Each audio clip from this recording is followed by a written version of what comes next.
Today, I bring you the first hatchback ever to review in this channel. It turns out that this car is a good choice to talk about to catch your attention. This you are looking at right here is the legendary Honda Civic EK9 Type R that was never sold in the US. But this isn't just any Honda Civic. This is the Civic Type R, or known as the EK9. The first Civic to receive the Type R nameplate based on the 6th Gen EK Honda Civic. An enthusiast race car for the road and even on circuits, with special badges, VTEC engine, and great interior. Arguably one of the best super hatchbacks or sports cars of all time, and probably still the best Civic Type R even 25 years later. And we are about to find out why the first Civic Type R is so special and is this better than the latest Civic Type R we know today. Well, for one, the EK9 was one of the hottest performance hatches to come out of Japan in the 1990s and the world, and has become a classic, hence why they are actually becoming harder and harder to find. Its red badge has been associated with Honda's performance and power. Lightweight body and features upgraded chassis and brakes from the base models. Honda's Type R name stands for racing.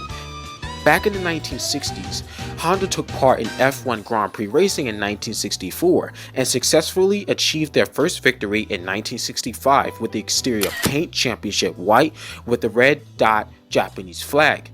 So in the early 1990s, Honda's goal of the Type R designation was to create a special performance cars for drivers who love sports car racing for the road. The result of that was they made the NSX Type R in 1992, then the Integra Type R in 1995, and then the EK9 Civic Type R in 1997, which makes this the third car to be given a Type R badge after the NSX and the Integra, and all of them only sold exclusively in Japan. Also, all Type Rs came in a color championship white with the red Honda emblem and red themed interiors. The EK9 Type R was like the enthusiast hatchback for perfect daily driving combined with pure fun factor. And what's even more fun about it is the fact that the car enables any driver the ability to use all the power he or she wants out of the engine. The best thing about the original Civic Type R was only the beginning that encourages anyone to drive fast, as listening to the glorious soundtrack of the VTEC system. Speaking of VTEC is where it gets even more exciting for its age and time for Honda enthusiasts. Underneath the bonnet features a naturally aspirated 1.6-liter hand-ported B16B inline-4 engine mated to a 5-speed manual that boasted one of the highest power output per liter of all time. Therefore, it had 115 horsepower per liter for a naturally aspirated engine. Altogether totals up to 185 brake horsepower at maximum 8,200 RPMs and 118 pound-feet of torque at 7,500 RPMs, which sounds like that's something than what you get from the tiny Honda Beat. The key feature of the engine is VTEC variable valve lift timing system designed to increase power and overall efficiency at higher RPMs.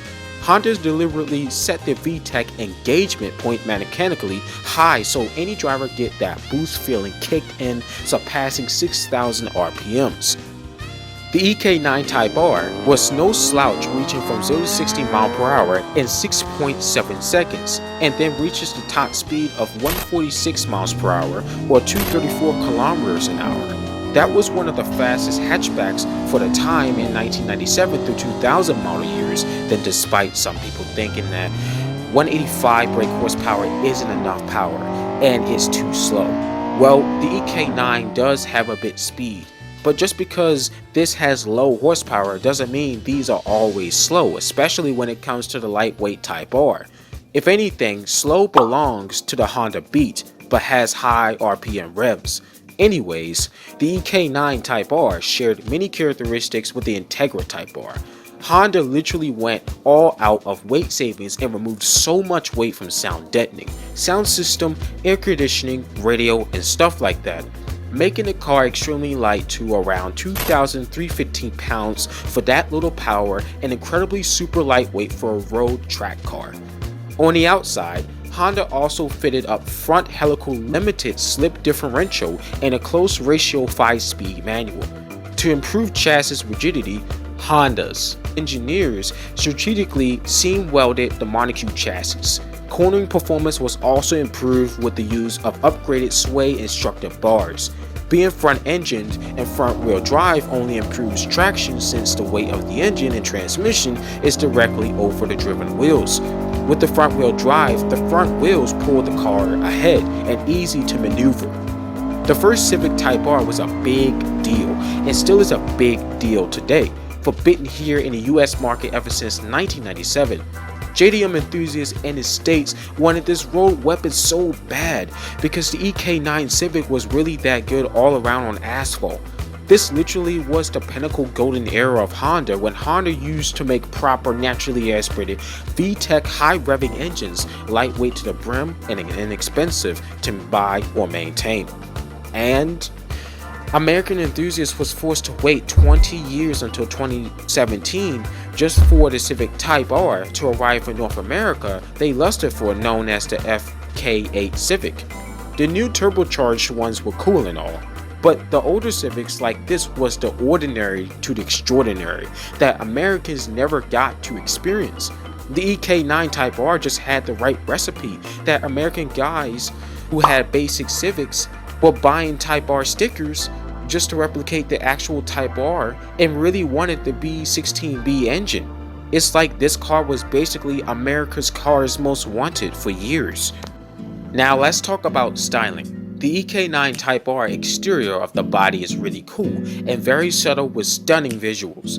The body lines on the doors, hood, and the bumpers are also symmetrical and connect everywhere. There is the traditional red Honda badge and the Type R on both sides of the EK9, and on the rear too. Now, when you look at the new Civic Type R, this appears like Honda made the car look in some perspectives too extreme for some people and overstyled than the previous Civic Type Rs. Well, the EK9 has such clean looks and simple design. Honda's really good at making good designs and they still have potential today. The championship white and matching rims with the red logo just looks good. And the back spoiler isn't too crazy and large like the new Civic Type R is. And the interior, well, I already did cover some things about it earlier when discussing about weight savings, but this was giving a red interior with red Carlos bucket seats to hug you driving hard on a racetrack, red door cards, and red Type R floor mats optional. Just red everywhere, stuff like the titanium shift knob with the Type R badge next to the optional air conditioning and radio controls, and inside the gauge clusters you see that Type R badge below the tachometer. Last but not least, a Momo leather wrapped steering wheel with the red Honda logo. The EK9 Civic has 4 seats, a roomy interior, and very practical with 6.9 cubic feet, but can be expanded to 21.1 cubic feet with rear seats folded down, which is massive for a small hatchback. Now, additional facts. In 1999, Honda tuning company Spoon Sports produced an N1 racing version of the Type R Civic that featured the same B16B motor with a red line of 11,000 RPM, which is mental, and clearly inspired by Honda's F1 car from the 1960s. Now that we have covered the history and the specifications of the EK9 Type R, let's discuss some things. Are the EK9 Civic Type Rs worth the buy? Are the EK9s reliable and easy to maintain? Is the EK9 the best than the most modern Civic Type R? First, when it was new in Japan, and if we were to translate into US dollars, if sold in the US, the EK9 would start a bit over $14,000, and as of 2020, it is now over $20,000 in good condition. But I have some good news for y'all JDM enthusiasts. The EK9 will soon be eligible as a legal import in America in 2022. In fact, the rarity and popularity of the Type R only helped build up its legendary status. Therefore, values are likely to increase as time progresses. Second, around 16,000 EK9 Civic Type Rs were produced, and a fair few are in poor condition. But if they are looked after properly, they are super reliable cars because Honda makes fun, affordable, and sensible cars. Finally, according to the ranking of the Civic Type R, this breaks down to each y'all opinions, but so far most people argue the EK9 Civic is the best one yet, because this remains the lightest pint-sized car, and while this never ever been sold in America, the car made the most impact across the globe as it did in Japan over the successors.